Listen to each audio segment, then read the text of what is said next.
Oh, you must be Sam. Yes, George. Yes, Nice to meet you. you. There's my CV and my cover letter. For you. So read through that. Let me just take off the jacket, it's a bit hot in here. Yeah, that's isn't it? fine.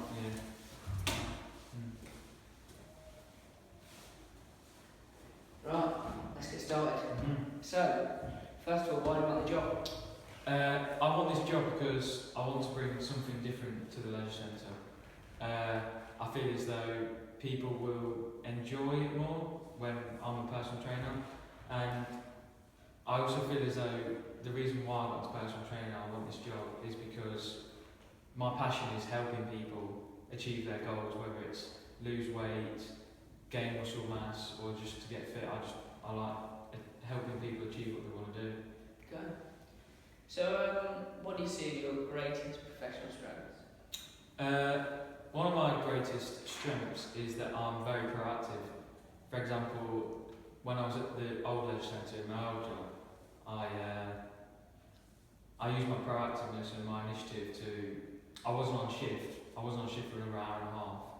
So I thought, I'll do some cleaning. It's not my job to do it, the cleaning, but I thought, save somebody else to do it, save somebody else doing it, I'll do it myself. So I went round to the back, got a bucket, started cleaning the gym floor, top and bottom, just because, you know, it saves someone else doing it, and it showed my old manager that I am proactive and I'm willing to do the day work. Helps others out. Yeah. Also, I feel as though another strength of mine is that I'm very motivational. Yeah. And obviously that comes hand in hand with being a personal trainer.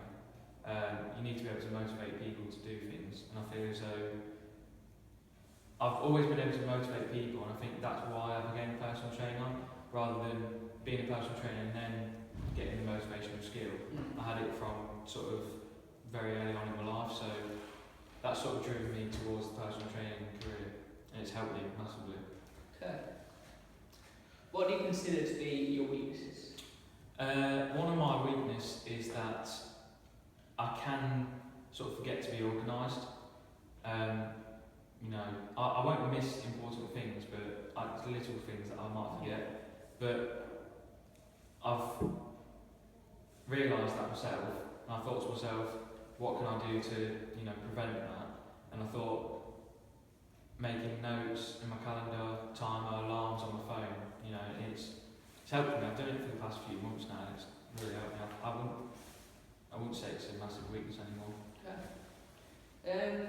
Tell me about a challenge or conflict you faced at your workplace.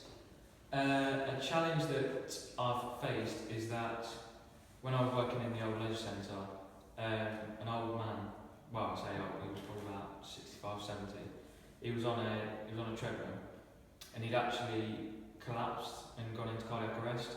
And because I'm first aid trained, I know exactly what to do, and I just used my initiative really. I got someone to call 999 who was next to me on the treadmill.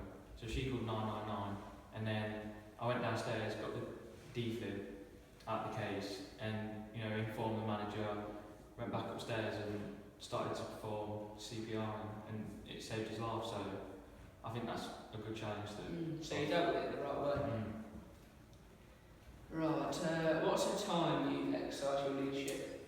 I've exercised my leadership where in year 12, back at my old college, we were undergoing ASDAN. Yeah. You were ASDAN. Yeah. And I was actually in charge of the whole team, in charge of the whole product, and this meant things, like my role was to make sure everyone was happy, designate certain roles to all the other students, and just keep people motivated and organised really. So I think that gave me a good insight about what certain leadership roles you have to do when you're leading people. Can you just explain to me what projects you had to do as that? Yeah, we had to organise a trek for the year 8s. So I organised where they were going to stay, what they were going to do, and then we went actually out and we sort of routed the trek ourselves to make sure that there was no health and safety hazards or things like that. So yeah, the trip went underway about 3 months after the project was completed, and it went really well. What's your greatest achievement been in life? In life or in work? Well, I both. Okay. One of my greatest achievements within the working industry is that my client, who was, I'd say he was overweight, to be fair, I actually helped him lose over a stone. I think it was a stone and £3 to be precise, in the space of about 3 weeks, just over 3 weeks. So I did this by certain workout regimes, nutrition was a big part of it, nutritional program that he had to follow, and I feel as though that nutritional program helped him lose the weight that he lost. Can you just describe a situation where you've worked well in a team? I've got 2 examples for you. Again, it was the ASDAN project where I was in charge. I had to make sure that my communication was, on point, because it had to be, because I was in charge. I was telling people what to do, telling people their roles, what involved in that roles. That was me and team. And another example is that I'm a big football fan, football player, and I've played football for a long time. Since I was probably about the age of 3 or 4, and I captained my team from about the age of 6 to the age of about 17. So that made me a valuable player to the team, and I had to make sure everyone was motivated and wanted to win, really. Okay. How would your boss and co-workers describe you? I feel as though my boss and co-workers would describe me as a very hard worker. I think they'd say, again, the fact that, not that I've got their back, but I'll do their work if they're tied up in work and I've got nothing to do. As I said, I had an hour and a half of shift, and to save them a job to do, it would take half an hour, 45 minutes that they didn't have that day. I did the cleaning for them. I didn't have to do the cleaning, but I thought about my co-workers and that they're going to be stressed about doing it when they can't. So I did it for them, and they were very grateful of that. And I imagine they'd all say that I'm a good guy to get along with, fairly easy going, but when work needs to be done, I'm knuckle down, get my head down and do it straight away. Okay. What interests you in a career in a personal trainer at Lutterworth Leisure Centre? The reason why I've chose Lutterworth Leisure Centre is because of the advanced equipment. So I've got a current client base at the minute of 38, and I feel as though coming to Lutterworth, I'll meet new customers here. So I can increase my client base, increase your business's popularity, and improve my clients' results because of the equipment that you offer here. So the equipment's a lot better than my old leisure centre. I feel as though that would benefit me massively. Okay. 5 years time, where do you see yourself? 5 years time, I see myself, as I said, I've got 38 clients at the minute. I would have expected to increase my client base by around 25 people. So I'll be at the sort of the 60-65 stage, where that's where I want to be really in 5 years time. Be a busy man then. Busy man, yeah. Have you got any questions for me about my business? Yeah, I have. Why do you think I should choose your leisure centre over any of the other local leisure centres? Well, the thing is with my leisure centre, I've got a lot of different people that are going to want personal trainers to help them.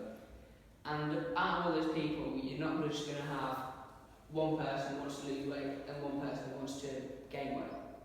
You're going to have a mixture. So, whereas at your infant leisure centres, they might just train you for how to lose weight. But mine will train you how to lose weight, but then replace that with muscle mass. So that is a key skill, we think, for you. So when your client comes ones, they know what to do.